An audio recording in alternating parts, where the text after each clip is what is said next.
Hello everyone. A very good morning to all of you. I'm recording this video in the morning, so I am saying good morning to all of you. आप जिस भी समय पे देख रहे हैं, accordingly my wishes are to you.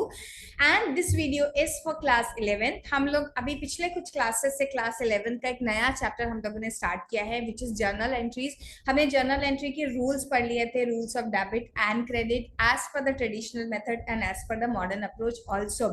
तो अगर आपने मॉडर्न अप्रोच फॉलो करी है विच इज रिकमेंडेड बाय मी, तो यहाँ पर 5 टाइप ऑफ अकाउंट्स होते हैं, real account, revenue account, expenses account and assets account, liabilities account and capital account. In 5 categories में क्लासिफिकेशन करना हमने देख लिया। अगर आपने प्रीवियस वीडियोस को नहीं देखा है तो आई बटन में मैं प्लेलिस्ट का लिंक दिखा दूंगी, वहां से आप उसको देख सकते हैं। इसके बाद हमने ट्रेडिशनल अप्रोच के रूल्स भी देखे थे। ओके, ट्रेडिशनल अप्रोच में 3 टाइप्स ऑफ अकाउंट्स होते हैं, real account, personal account and nominal account. And हमने एक प्रैक्टिस और भी करी थी, साथ साथ हमने ये भी देखा था कि हम कैसे डिफरेंट अकाउंट्स को इन 3 कैटेगरीज में या 5 कैटेगरीज में क्लासिफाई करते हैं। Okay, and rules of debit and credit भी पढ़े थे। आज हम क्या करने वाले हैं, आज हम लोग जर्नल एंट्री की शुरुआत करने वाले हैं। हम देखेंगे सबसे पहले जर्नल एंट्री का फॉर्मेट क्या होता है एंड प्रैक्टिकली हम लोग जर्नल एंट्रीज करके भी देखने वाले हैं। अच्छा, इससे पहले कि मैं वीडियो स्टार्ट करूं, मैं आपको एक बात बता देती हूँ कि मेरा जो जर्नल एंट्रीज होता है वो मैं जिस तरीके से जर्नल एंट्रीज पढ़ाती हूँ वो तरीका थोड़ा सा डिफरेंट है। हो सकता है आपने अपने इंस्टीट्यूट या स्कूल में डिफरेंट तरीके से पढ़ा हुआ। What I do, I classify journal entries in different categories and फिर मैं अकॉर्डिंगली पढ़ाती हूँ। And if you trust me, this method is very easy. I had studied journal entries through this method only and अभी तक I am very confident मैं journal entries में कभी भी मिस्टेक्स नहीं करती हूँ। Okay, it's not because of the teaching experience, पहले से भी जब भी मैं स्टूडेंट भी थी तभी भी मेरे साथ ये था, बिकॉज जर्नल एंट्री का कॉन्सेप्ट जिस तरीके से मेरे दिमाग में घुस गया था, because my teachers taught in this way, वैसे ही मैं अपने स्टूडेंट्स को भी पढ़ाने की कोशिश करती हूँ, so that they also remember ये कॉन्सेप्ट कभी भी ना भूलें। चलिए, तो टू सेव द टाइम यहाँ पर मैंने काफी सारे नोट्स जो हैं ऑलरेडी लिखे हुए हैं, सो दैट हम लोग फटाफट से अपनी स्टडीज को शुरू कर सके विदाउट वेस्टिंग टाइम। आप लोगों को लिखना होगा तो आप यहाँ से पॉज करिएगा या फिर सिर्फ समझ के भी काम चल सकता है, बिकॉज यहाँ पर मैंने ऐसी कोई भी बात नहीं लिखी है जो कि आपको बुक्स में नहीं मिलेगी। देखिए, मैं कभी भी ये नहीं बोलूंगी कि ये सब मैंने खुद बनाया है और सारा क्रेडिट ले लूं, नहीं, ऐसा कुछ भी नहीं है। जो भी प्रिस्क्राइब बुक्स है, चाहे आप एनसीईआरटी की बुक्स की बात करिए, चाहे आप पीएस गिरेवाल सर की बात करिए, डीके गोयल सर की बात करिए या किसी भी और ऑथर की बात करिए, सारी स्टैंडर्ड बुक्स में जर्नल एंट्रीज कुछ इसी तरीके से दी हुई है, तो आपको सब कुछ मिल जाएगा। हाँ, my value addition is this कि मैं आपको यहाँ पर एक्सप्लेनेशन का काम कर रही हूँ, जो कि एक बुक नहीं करती है, जो कि एक टीचर ही कर सकता है। चलिए, so let us get started. सबसे पहले जो आपको यहाँ दिखाई दे रहा है, दिस इज जर्नल का फॉर्मेट। ओके, जर्नल का फॉर्मेट बहुत इंपॉर्टेंट है टू रिमेंबर, बिकॉज दोनों ही बोर्ड या कोई सा भी बोर्ड में बोलूं, चाहे आप सीबीएसई बोर्ड को बिलोंग करते हो, चाहे आप आईएससी बोर्ड को बिलोंग करते हो, या आप किसी भी दूसरे स्टेट बोर्ड को बिलोंग करते हैं या किसी और बोर्ड को बिलोंग करते हैं, सब जगह फॉर्मेट की इंपॉर्टेंस बहुत ज्यादा है। जो हमारा सब्जेक्ट है accounts, this is a format based subject. Okay, तो कभी भी आप बिना फॉर्मेट के जर्नल एंट्रीज को पास ना करें। और जर्नल एंट्री का फॉर्मेट क्या है, ऐसे ऊपर टॉप पर लिखा होता है जर्नल एंट्रीज, और उसके नीचे हम लिखते हैं, नीचे या ऊपर, उसका इतना कोई स्पेसिफिकेशन नहीं है कि नीचे ही लिखना है ऊपर, जिसकी भी बुक्स में हम जर्नल एंट्रीज बना रहे हैं तो हम ऐसे लिखते हैं इन द बुक्स ऑफ। ठीक है, तो यहाँ पर आपको एक चीज दिखाई देती है, इन द बुक्स ऑफ। जो भी प्रोपराइटर का नाम होता है, इन द बुक्स ऑफ हम यहाँ पर लिख देते हैं। प्रोपराइटर मतलब ओनर ऑफ द बिजनेस, वो हम लिख देते हैं इन the books of so and so journal entries. और फिर उसके बाद ये जर्नल एंट्री का फॉर्मेट होता है, जहाँ पे सबसे पहला कॉलम है डेट का कॉलम, फिर होता है पर्टिकुलर्स का कॉलम एंड बनता है एल एफ का कॉलम। एल एफ क्या होता है, ये लेजर फोलियो में किस पेज नंबर पे ये जर्नल एंट्री की पोस्टिंग करी गई है। अब ये लेजर क्या होता है, थोड़े दिनों में आपको पता चल जाएगा। एक और चैप्टर है लेजर, जहां पर हम इस रजिस्टर, ऐसा सोच लीजिए आपके पास 2 रजिस्टर है, तो ये क्रॉस रेफरेंसिंग है। जर्नल की एंट्री लेजर वाले रजिस्टर में कौन से पेज नंबर पे लिखी है, उसका पेज नंबर लिख देते हैं यहाँ पर। सेम चीज हम लेजर में करते हैं, वहां पे हम बनाते हैं जेएफ मतलब जनरल फोलियो नंबर, लिखते हैं कि कौन से पेज में जर्नल की बुक में ये एंट्री करी गई है। तो कभी भी आपको क्रॉस चेक करना हो तो आप फटाफट से इस एंट्री से पेज नंबर देखिए और वहां चले जाए, इसके लिए ये होता है। लेकिन हम जो जर्नल एंट्रीज करते हैं, ऑब्वियसली हम कोई प्रैक्टिकली तो कर नहीं रहे, हम तो पे क्वेश्चन सॉल्व कर रहे हैं, यहाँ पे सिर्फ किसी बिजनेस के लिए रियली अकाउंटिंग नहीं कर रहे, तो हमारा जो LF का कॉलम है मोस्टली क्या होता है, खाली ही जाता है। तो बड़ा पतला सा एक छोटा सा कॉलम बना लीजिए, बिकॉज वो फॉर्मेट में है इसीलिए। एंड इनफैक्ट देखा जाए तो आजकल मैनुअल अकाउंटिंग होती ही नहीं है कहीं भी, कोई भी कितना भी छोटा बिजनेस हो वो भी सब लोग अपने पीसी पर ही थ्रू वेरियस सॉफ्टवेयर अकाउंटिंग करते हैं। तो लेजर की अकाउंट, लेजर फोलियो नंबर की जो रिलेवेंस है कुछ इतनी रह नहीं गई है, लेकिन still it is in the format, तो इसको हम लोग बना लेते हैं।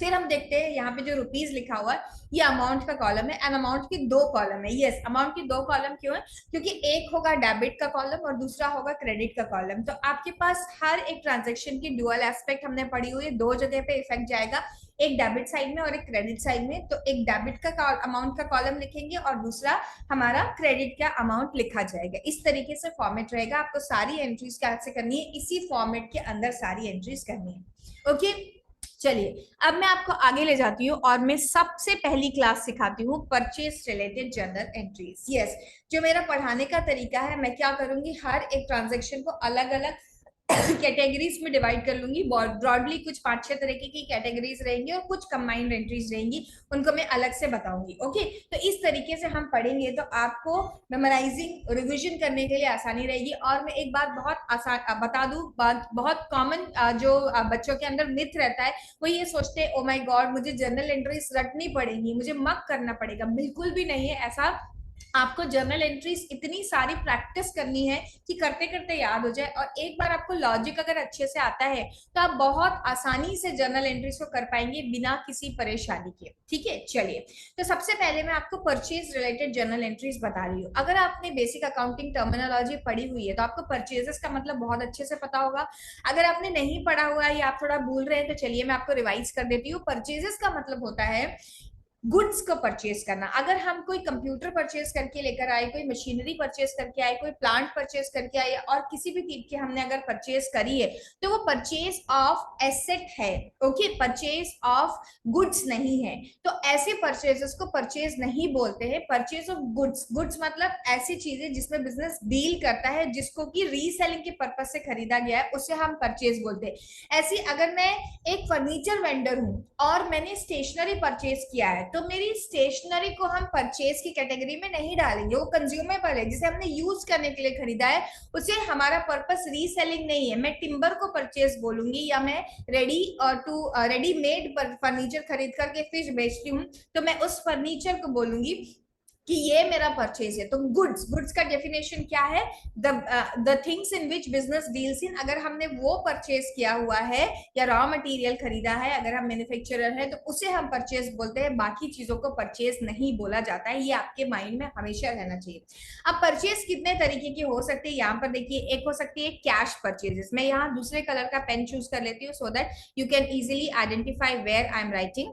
ओके, तो यहाँ पर रही आपकी क्रेडिट परचेज, डेबिट परचेजेस मतलब cash purchases and credit purchases. Okay, debit purchase करके कोई वर्ड नहीं है, लेकिन आपको शायद आसानी से समझ में आ जाए इसलिए मैंने बोला। तो कैश परचेजेस, कैश परचेजेस क्या होती है, कैश परचेजेस मतलब कि आपने तुरंत पैसा दिया और आप सामान खरीद रहे हैं, तो कैश परचेजेस उसे बोला जाता है।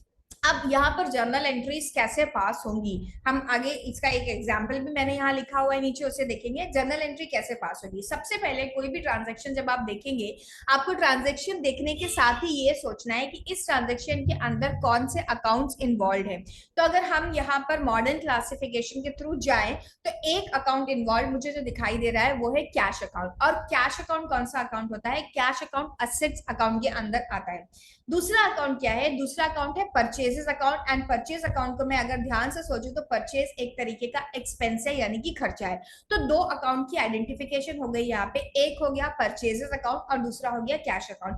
अब मुझे दूसरी स्टेप जो करनी है मेंटली, ये सब कहाँ चल रहा है, मेंटली ही चल रहा है। मुझे दूसरी स्टेप जो है वो ये करनी है, मुझे ये सोचना है कि कैश अकाउंट यानी कि एसेट अकाउंट के रूल क्या है। तो एसेट अकाउंट का रूल एंड एक्सपेंस अकाउंट का रूल, मजे की बात यह है कि एक ही है, और रूल क्या है कि debit any increase and credit any decrease. तो क्या मेरा कैश इंक्रीज हो रहा है या डिक्रीज हो रहा है, तो मैं सामान लेकर आ रही हूँ और कैश दे रही हूँ, तो ऑब्वियसली मेरा जो कैश है वो क्या हो रहा है, डिक्रीज हो रहा है।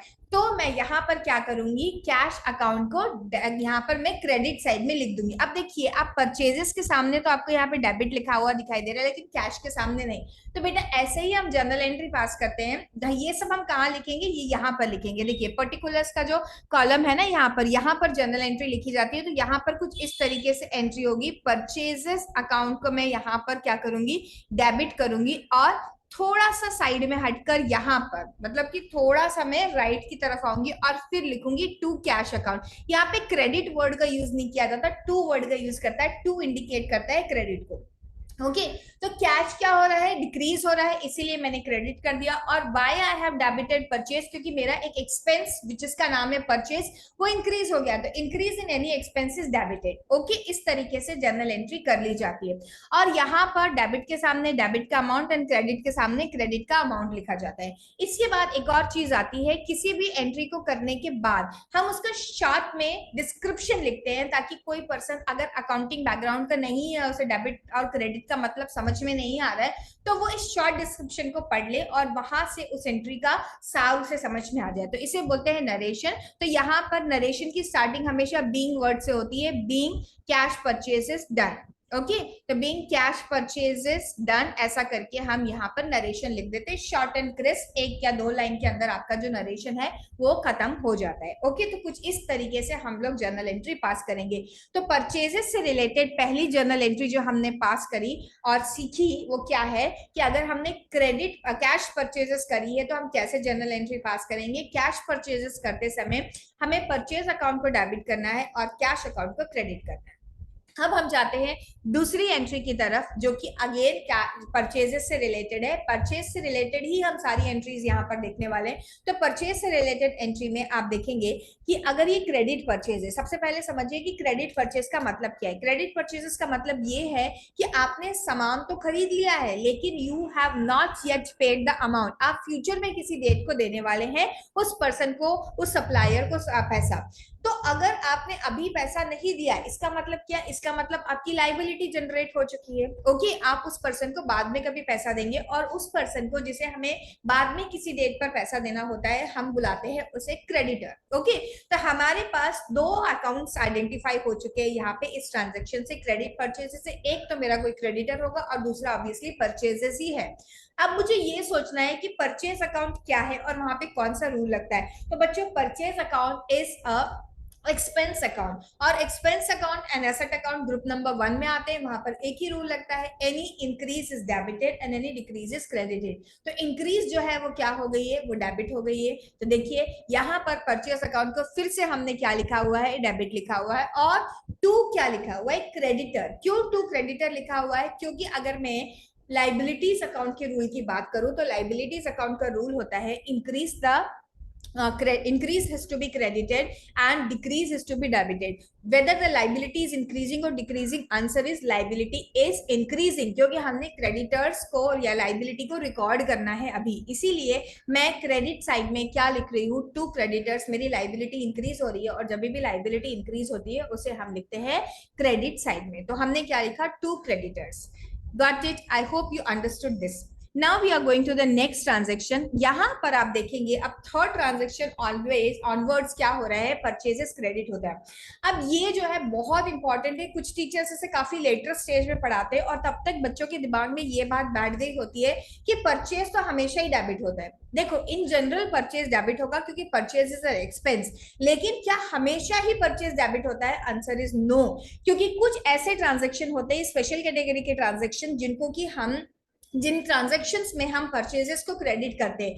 अभी बहुत सारे बच्चों को ये मालूम ही नहीं होता है कि purchase can be credited also, क्योंकि इस एंट्री को करने का एक दूसरा तरीका भी है।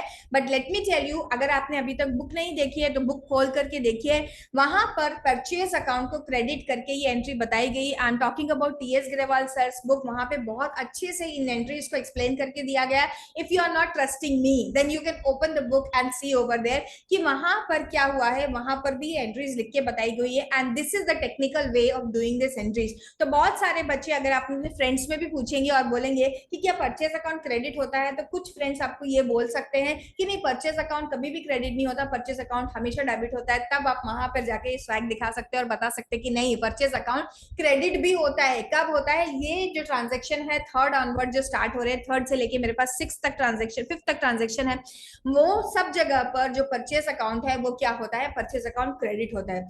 अब जब मैं रूल भी पढ़ा रही थी आपको प्रीवियस क्लासेस में, डेबिट एंड क्रेडिट के रूल्स जब पढ़ा रही थी एज पर एक्सपेंसेस अकाउंट, मैंने बोला था कि जनरली आपको एक्सपेंसेस इंक्रीज होते हुए दिखा देते, लेकिन कहां पर एक्सपेंसेस डिक्रीज होंगे वो हम ट्रांजेक्शन के साथ करेंगे। तो आज वो समय आ गया है, यहाँ पर आपको दिखेगा कि एक एक्सपेंस डिक्रीज भी हो रहा होता है, और जब भी कोई एक्सपेंस डिक्रीज होता है तो उसे हम क्रेडिट में लिख देते हैं। कौन सा है वो इंसिडेंट? लेट अस सी। यहाँ पर लिखा हुआ है कि यहाँ पर नंबर 3 में मैं शायद लिखना भूल गई थी, ड्रॉइंग्स ऑफ गुड्स। अगर हमने ड्राइंग्स ऑफ गुड्स करी है, ठीक है, हमने मतलब प्रोप्राइटर ने अगर ड्राइंग्स ऑफ गुड्स करी है, ड्राइंग्स का मतलब I hope you understand, drawing मतलब पर्सनल यूज के लिए बिजनेस के कैश को विड्रॉ कर लेना, या पर्सनल यूज के लिए बिजनेस के गुड्स को विड्रॉ कर लेना। अगर बिजनेस के गुड्स या फिर बिजनेस की एसेट या बिजनेस के कैश को विड्रॉ किया है प्रोप्राइटर ने, तो उसका नाम होता है ड्राइंग। और ड्राइंग क्या है? एक तरह का लॉस है। तो एक्सपेंस अकाउंट जो होता है वहां पे सारे एक्सपेंसेस एंड लॉसेस आते हैं। अब ये सोचिए कि एक तो हो गया एक्सपेंस अकाउंट, और आपको ये देखना है दूसरा इंपैक्ट क्या होगा उसका। ये गुड्स निकाल के ले गया, कुछ लोग ना इसको यहाँ पे गुड्स अकाउंट लिख लेते हैं, वो आपको आंसर रॉन्ग तो नहीं कराएगा, लेकिन टेक्निकली इट इज रॉन्ग। वहां पे गुड्स अकाउंट नहीं लिखना होता है, आपको वहां पे परचेजेस अकाउंट ही यूज करना है। और इसी जगह के लिए मैं बोल रही थी, आप बुक को देखिए, बुक में भी ऐसे ही एंट्री पास करिए, purchase account has to be credited over here. Purchase क्या है? Purchase is also an expense, and वो खर्चा जो है वो परचेजेस में से कम हो रहा है, क्योंकि अब ये गुड्स किसने विड्रॉ कर लिए? प्रोप्राइटर ने विड्रॉ कर लिए। तो इन गुड्स को ऑब्वियसली सेल नहीं किया जाएगा, क्योंकि ये सेल के लिए अवेलेबल ही नहीं है। तो आपकी परचेजेस के ऊपर जो खर्चा हुआ था वो कम हो गया, और कौन सा दूसरा खर्चा या दूसरा एक्सपेंस इंक्रीज हो गया है, या लॉस जिसको बोलते हैं ड्रॉइंग्स, वो इंक्रीज हो गई है। ओके, तो हमने एंट्री क्या पास करी? Drawings account debit. जो रूल है ड्रॉइंग्स अकाउंट का वो वही है, डेबिट में आप लिखेंगे एनी इंक्रीज, एंड क्रेडिट में आप क्या लिखेंगे? Any kind of decrease. तो परचेज अकाउंट क्या हो गया है? परचेज अकाउंट रिड्यूस हो गया है, डिक्रीज हो गया, इसीलिए उसे हमने क्या कर लिया? क्रेडिट कर लिया। देखिए, टू परचेजेस लिखा है, और डेबिट में हमने क्या लिखा? Drawings account. आई होप मैं आपको समझा पा रही हूँ कि पर जो एक्सपेंसेस अकाउंट होते हैं वो रिड्यूस भी होते हैं, क्योंकि मैक्सिमम लोगों को यही लगता है कि एक्सपेंसेस अकाउंट हमेशा ही इंक्रीज होते हैं, डिक्रीज नहीं होते। ऐसा नहीं है बेटा, एक्सपेंसेस अकाउंट डिक्रीज भी होते हैं। और यहाँ आप देख पा रहे हैं कि एक एक्सपेंस कम हो रहा है, लेकिन उसके बदले में दूसरा एक्सपेंस जो है वो बढ़ रहा है। ड्रॉइंग्स अकाउंट जो है वो इंक्रीज हो रहा है, प्रोप्राइटर ने गुड्स को विड्रॉ कर लिया, और उसकी जगह पर क्या हुआ? परचेजेस अकाउंट रिड्यूस हो गया। Okay, then next type of transaction जहां पर फिर से परचेज जो है वो क्रेडिट हो जाएगा, वो है गुड्स डिस्ट्रीब्यूटेड एज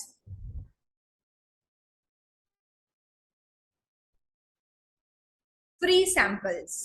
क्या होता है, कई बार जब कोई नई कंपनी आती है, नया बिजनेस सेटअप होता है, वो अपने गुड्स को डिस्ट्रीब्यूट करता है अमंग पीपल, सो दैट लोग ट्राई कर सके और फिर उसके बाद डिसाइड कर सके whether they want to buy these goods और नो। अपनी सेल्स को एक्चुअली प्रमोट करने के लिए, सेल्स बढ़ाने के लिए, सेल प्रमोशन की टेक्निक होती है। बहुत सारी ऑर्गेनाइजेशन फ्री सैंपल्स डिस्ट्रीब्यूट कर देती हैं, ठीक है।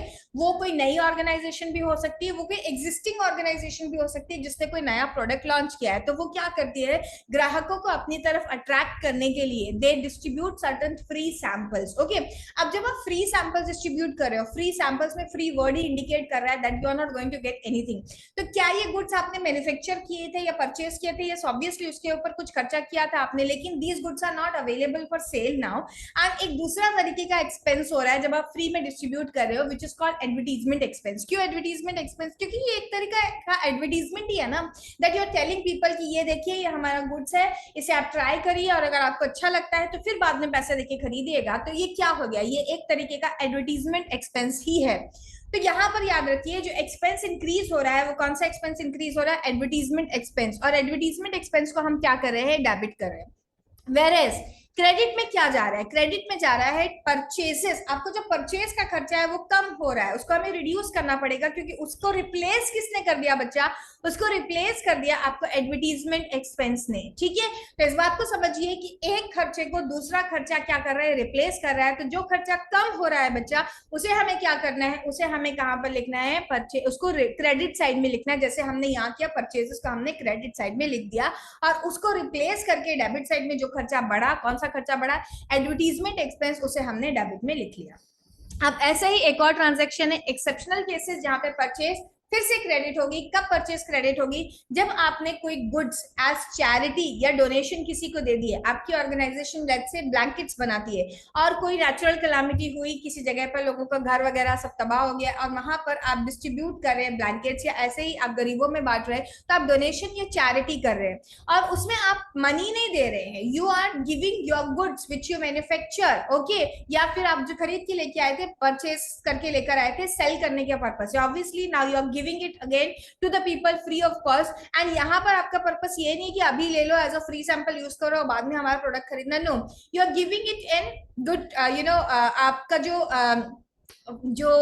चाहत है वो ये है कि आप हेल्प करें लोगों को, हेल्प करने के पर्पज से दे रहे हैं, तो डोनेशन हो गया या चैरिटी हो गया।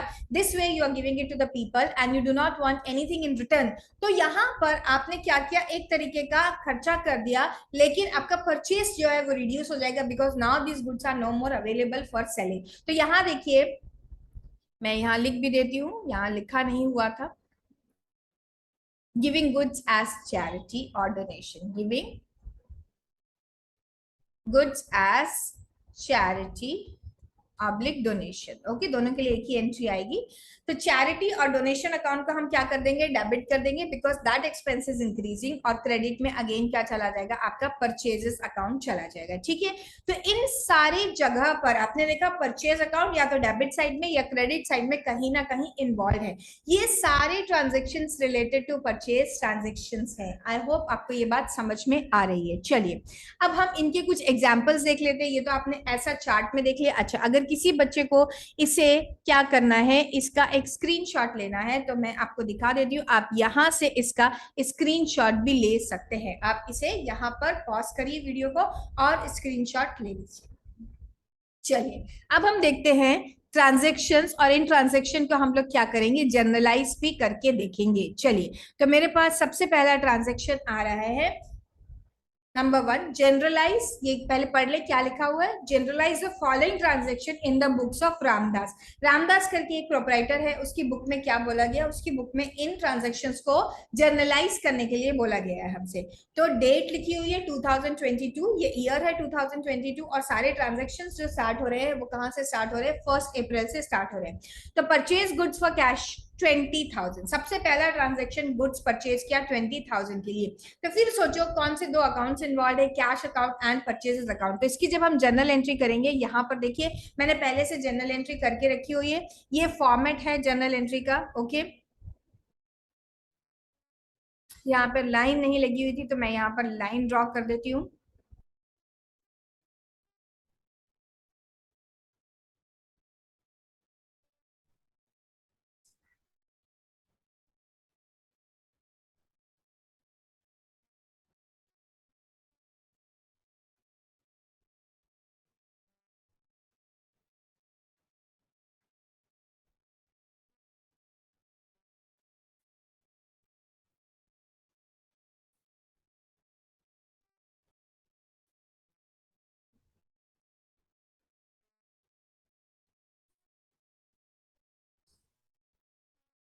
चलिए, ये फॉर्मेट बनाना बहुत इंपॉर्टेंट है। कोई भी बच्चा ये ना सोचे कि फॉर्मेट हम बाद में बना लेंगे, अभी छोड़ देते, नहीं, ऐसी अगर आदत डालोगे तो बच्चों ऐसी ही आदत पड़ जाएगी। अभी आपको ये, अभी आपका स्टार्टिंग ऑफ द ईयर है, बिगनिंग ऑफ द ईयर है, तो आपको पूरी तरीके से लंबा अच्छा स्केल खरीदिए। हम लोग तो बहुत एक्साइटेड हो जाते थे जब हम अकाउंट्स का सब्जेक्ट पढ़ते थे, बड़ा सा रजिस्टर खरीद के लाते थे, हार्ड कवर, बड़ी स्केल, बड़ा चार्म रहता था।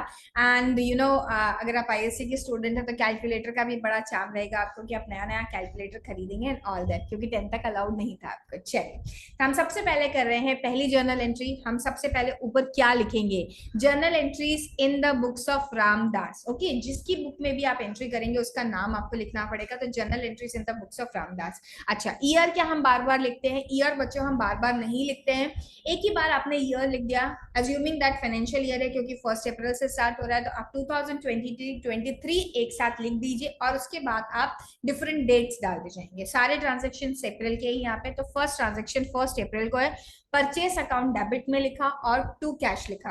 ऑब्वियसली कैश के सामने आप क्या नहीं लिखते, क्रेडिट नहीं लिखते, मतलब जो भी ट्रांजेक्शन आपने क्रेडिट साइड में लिखा है वहां आप क्रेडिट नहीं लिखते हैं। ओके, अब ये बात याद रखना कि आपका जो 20,000 रुपीज डेबिट का है वो डेबिट वाले कॉलम में जाएगा, मतलब ये परचेजेस के सामने यहाँ पर ऐसे होना चाहिए, और क्रेडिट का आइटम क्रेडिट के सामने जाएगा। ओके, एट द एंड हम इसका टोटल भी लगाएंगे और डेबिट एंड क्रेडिट का टोटल एक जैसा आएगा। यहाँ पर हमने लिखा हुआ एक और चीज, what is that, narration being cash purchases done. तो छोटा सा शॉर्ट डिस्क्रिप्शन यहाँ पे लिखना है। अगर आपको समझ में नहीं आता है क्या डिस्क्रिप्शन लिखे, कोई बात नहीं है, आप क्या करें, सिंपली ये जो ट्रांजेक्शन लिखा होता है, ये ट्रांजेक्शन जो लिखा हुआ है, इसी ट्रांजेक्शन को आप यहाँ पर कॉपी कर सकते हैं। अच्छा, किसी बच्चे को अगर स्क्रीनशॉट लेना है तो यहाँ, जिससे पहले कि मैं बहुत सारे टिक टिक टिक लगा दूं, आप क्या कर सकते हैं, आप यहाँ से क्वेश्चन का स्क्रीनशॉट ले सकते हैं।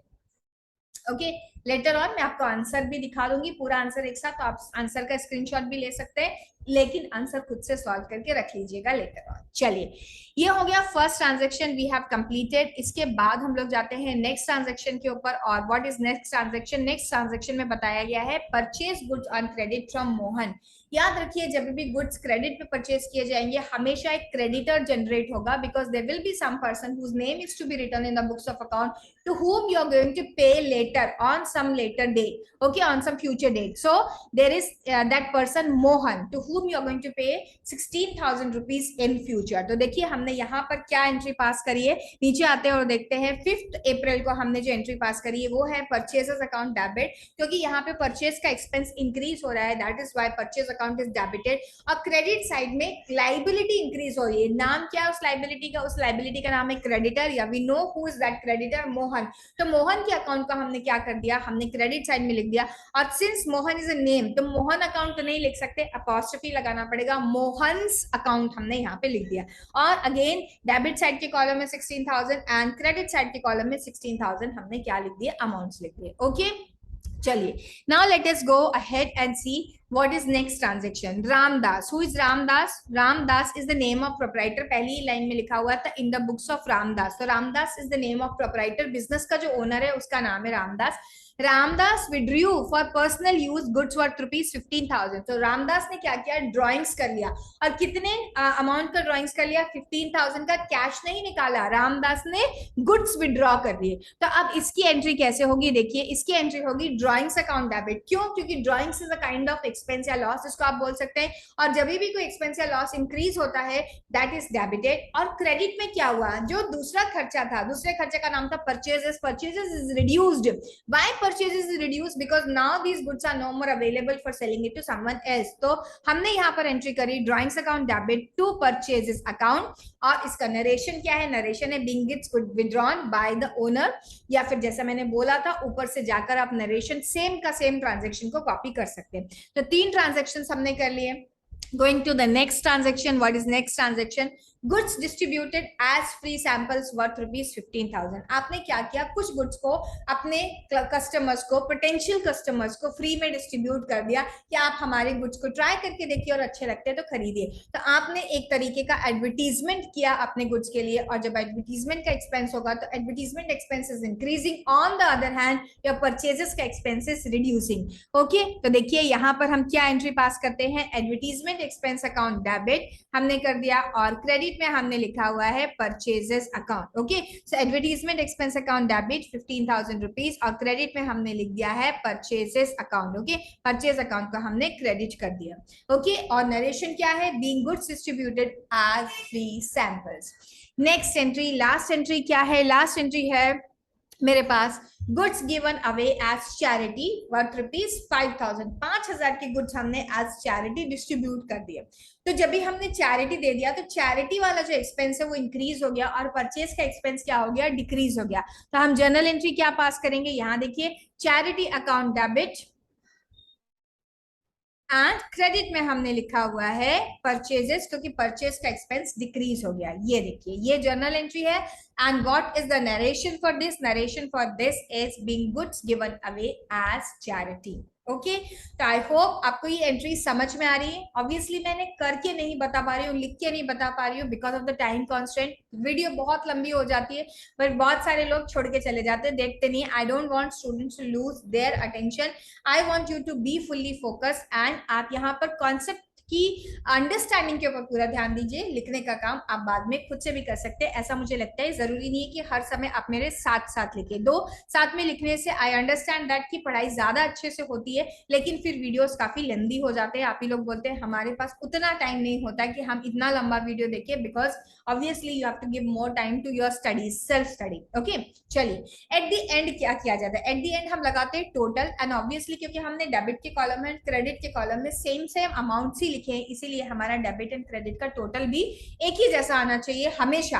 और अगर एक जैसा नहीं आया इसका मतलब आपने कहीं पर कोई मिस्टेक कर दिया है। तो यहाँ पर in this question 71,000 and 71,000 total of debit and credit आ रहा था। चलिए अब एक बार मैं आपको सारा क्वेश्चन का आंसर जो है एक साथ दिखा देती हूँ, सो दैट दो students who want to take the screenshot ले लें। अच्छा, सारे का आंसर दिखाने पे बहुत छोटा हो जा रहा है तो मैं हम इसे दो पार्ट में कर लेते हैं। यहाँ पर देखिए 6 तक के ट्रांजेक्शन में आपको दिखा देती हूँ। 6 तक के ट्रांजेक्शन का आप एक बार स्क्रीनशॉट ले लीजिए यहाँ से। फिर हम चल रहे हैं 10th ऑनवर्ड्स, 10th के 2-3 ट्रांजेक्शन थे। चलिए अब इनका आप स्क्रीनशॉट ले लीजिए। चलिए, तो ये हो गया हमारा first class of entries. First class of entries जहां पे हमने परचेज से रिलेटेड सारे ट्रांजेक्शन्स को अच्छे से समझ लिया और आपको एक नई बात पता चल गई कि परचेजेस कैन बी क्रेडिटेड भी। ओके, ऐसा नहीं है कि परचेज हमेशा डेबिट ही होता है, हमेशा परचेज अकाउंट देखते से डेबिट में डाल देना, नहीं, बी केयरफुल। इस तरीके के जो 3 एक्सेप्शनल कॉन्सेप्ट आए जहां पर goods are withdrawn by the proprietor, goods are given as charity और डोनेशन, और goods are distributed as free samples, उन सारे केसेस में purchases account can be credited also.